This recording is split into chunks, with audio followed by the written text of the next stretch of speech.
행복한 상상, 소보루의 꿈꾸는 동화 이야기 시간이에요.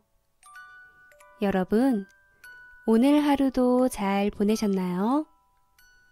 저희는 여러분을 만나는 이 시간이 가장 행복하고 설렘 가득 기다려지는 시간이랍니다. 최대한 자주 여러분을 만나려고 노력하고 있는데 저희들의 이 마음이 여러분 마음에 살포시 닿기를 바래요. 2020년 올 한 해는 전염병으로 잦은 비로 인한 수해로 많은 분들이 힘들어하고 계실 텐데요. 그 중에서도 자영업 하시는 분들, 소상공인 분들이 가장 어려움이 크지 않을까 생각하게 되는 요즘입니다. 저희가 전북문화 콘텐츠 코리아 J-크리에이터에 선정이 되면서 매주 실행해야 하는 키워드 미션이 있는데 마침 이번에 소상공인이라는 주제를 받았답니다. 그래서 오늘은 모든 자영업 하시는 분들을 대표해서 전북 부안의 슬지 제빵소 이야기를 해보려고 해요. 우리 밀, 우리 팥의 좋은 재료로 지역 농가와의 상생을 통해 소비자에게 바른 먹거리를 제공하고 계시는 김갑철 대표님의 성공 스토리를 통해 그분이 걸어오셨던 그 길이 모든 사장님들의 마음을 대표하지 않을까.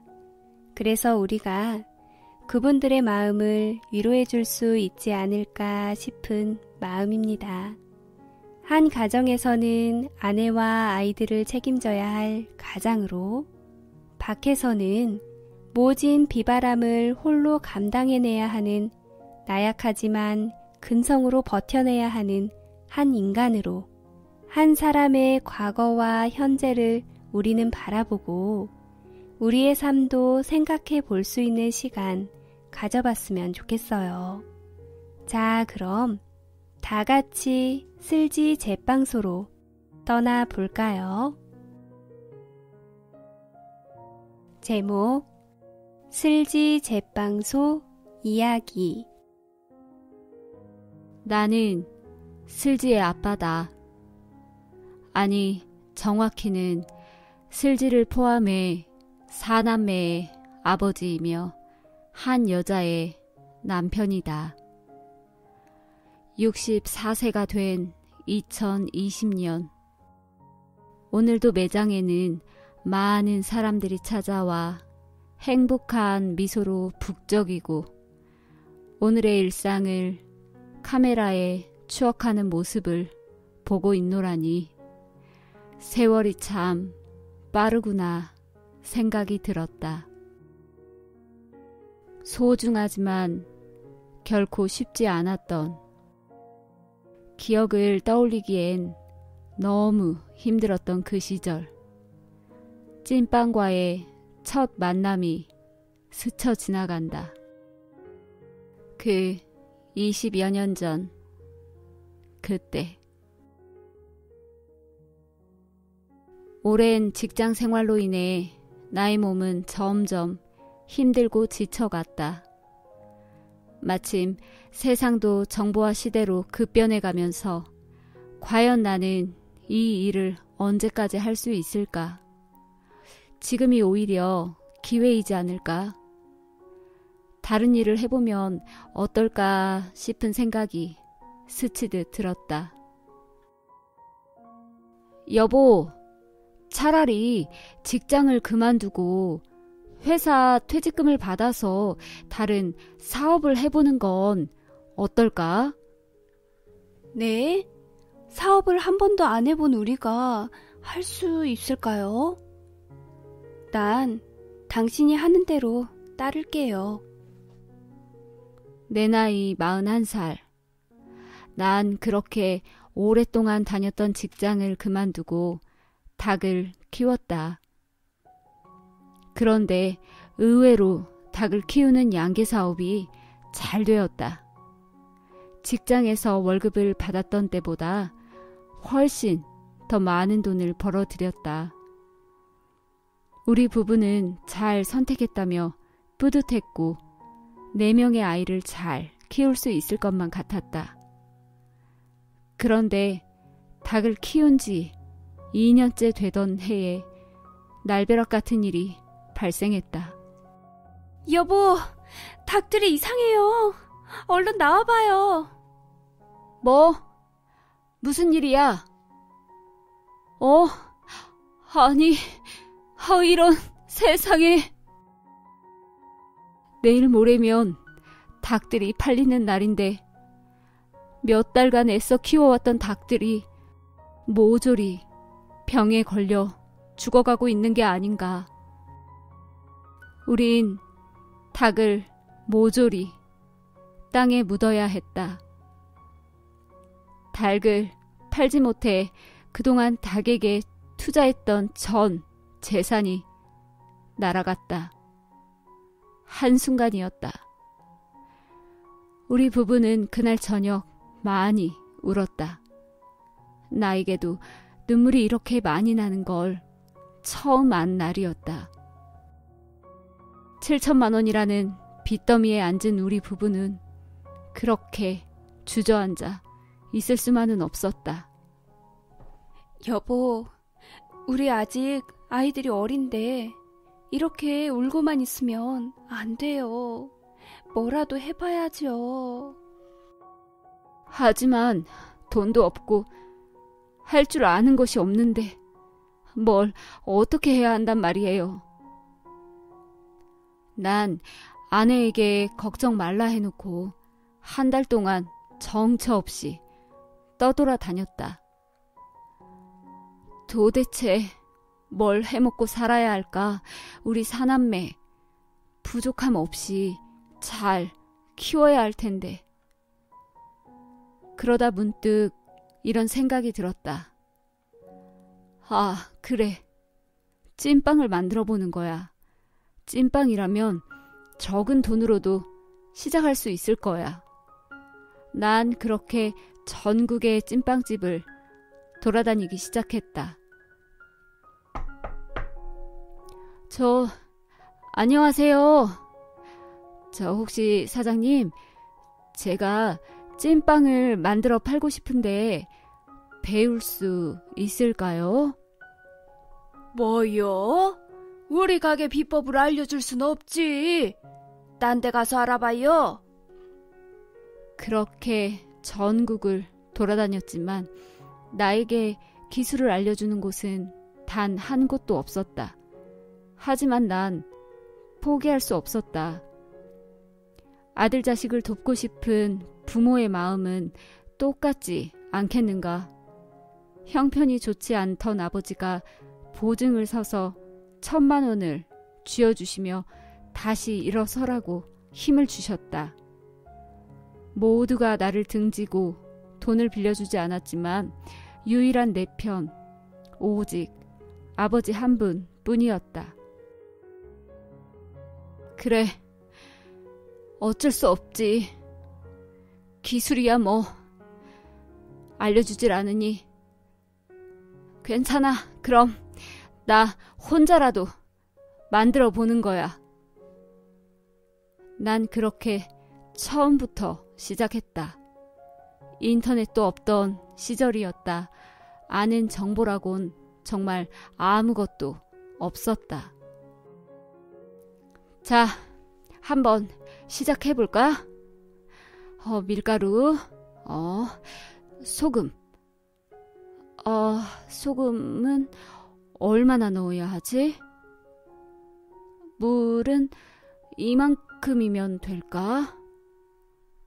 반죽을 하고 팥을 넣고 찜솥에 찌기를 수백 번.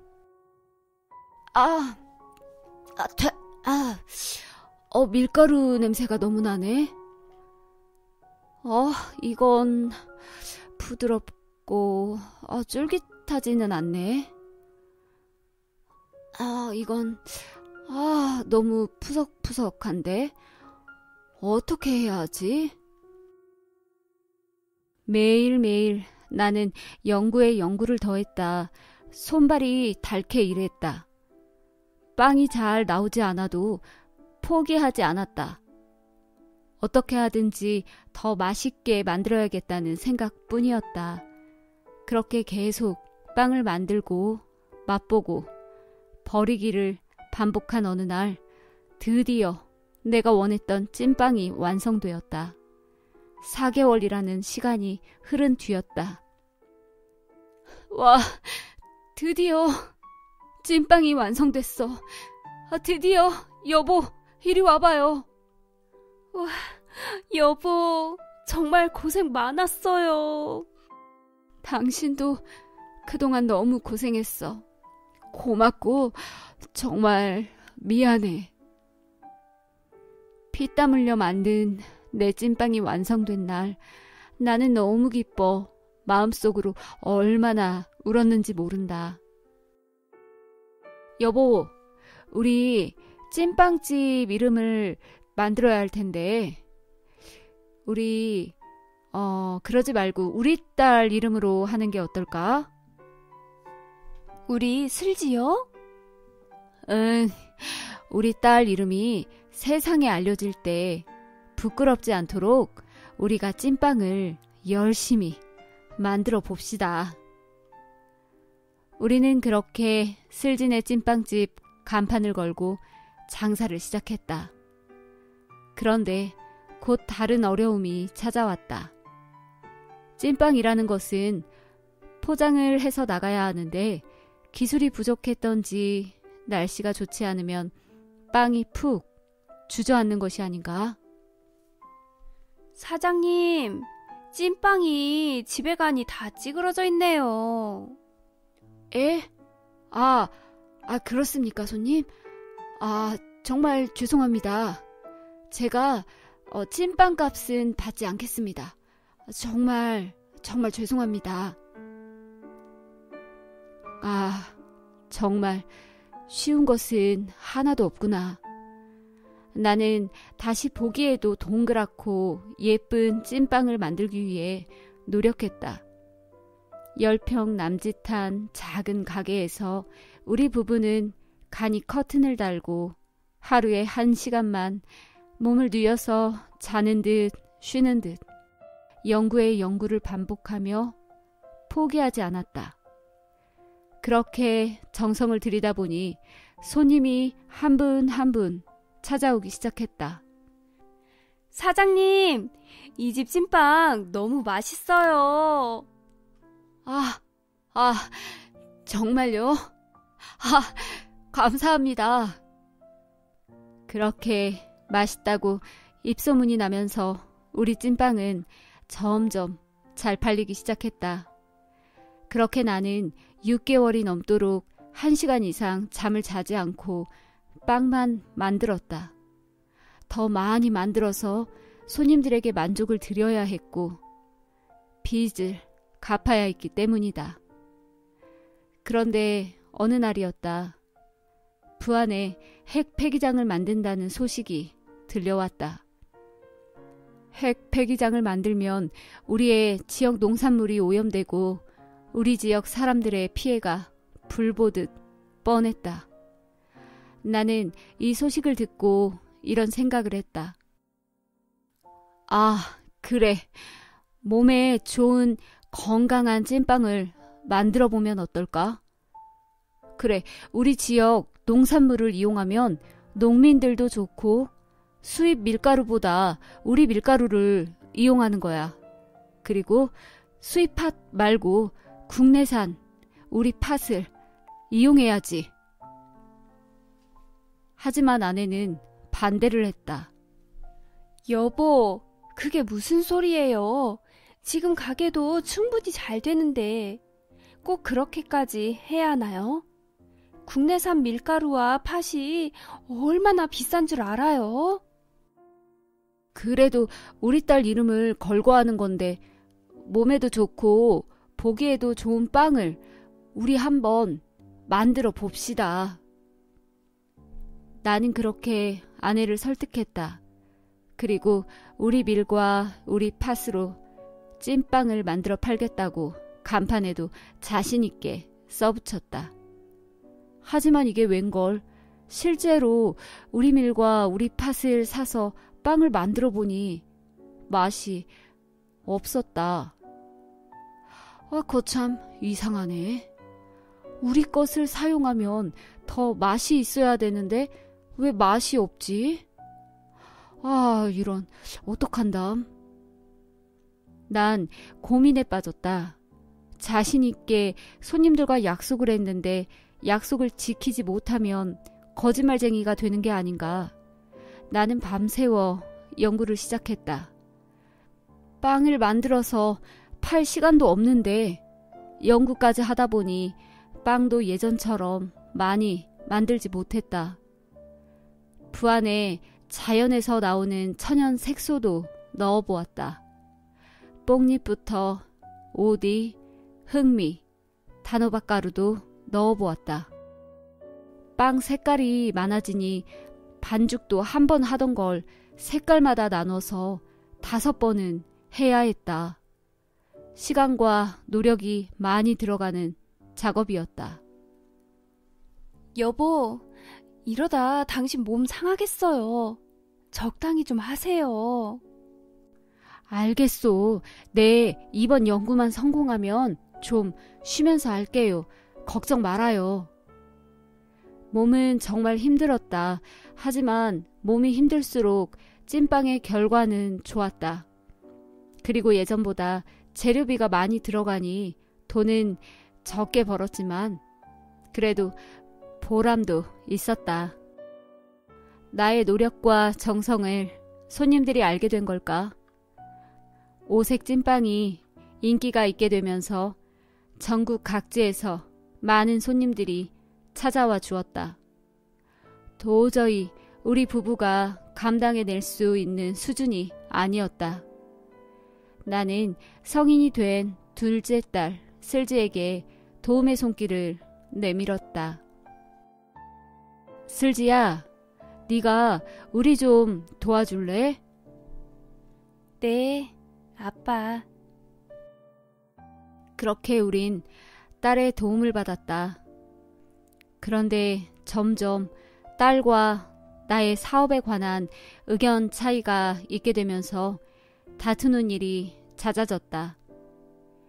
나의 찐빵을 향한 고집이 딸의 조언을 받아낼 리 없었고 우리는 사업적인 마찰을 가져왔다. 그러던 어느 날 딸은 대학교로 떠났고 나는 일이 힘들어 우리 곁을 떠난 줄로만 알고 있었다. 그러던 몇 년 후 어느 날이었다. 슬지가 나에게 와 말했다. 엄마, 아빠, 제가 부모님 사업에 전문적인 도움을 드리기 위해서 대학원 경영학 과정을 열심히 배우고 마쳤어요. 그러니 이제 제 의견도 들어주세요. 그렇게 슬지가 우리 곁으로 다시 돌아왔다. 마음이 뭉클했다. 슬지의 도움으로 찐빵 카페를 만들었다. 그리고 이곳저곳에서 여러 가지 상들을 휩쓸기 시작했다. 2018년 소상공인 대회의 최고상인 철탑 산업 훈장이라는 커다란 영예까지 안았다. 라면밖에 끓일 줄 몰랐던 내가 찐빵을 만들고 우리 지역의 농산물을 사용함으로 인해서 우리 지역의 농산물을 알리고 지역 농가까지 함께 상생하게 된 데에 대한 보상이 훈장이라니. 지난 걸어온 그 숱한 눈물 젖은 빵을 먹던 시절이 생각나 하염없이 두 뺨에 눈물이 흘러내렸다. 이후 놀랍게도 해외에 수출도 시작하게 되었다. 사업이 커지다 보니 이제는 사남매 모두가 함께하는 가족사업이 되었다. 우리 큰딸 혜령이와 슬지, 태양이, 그리고 막내 아들 종우까지.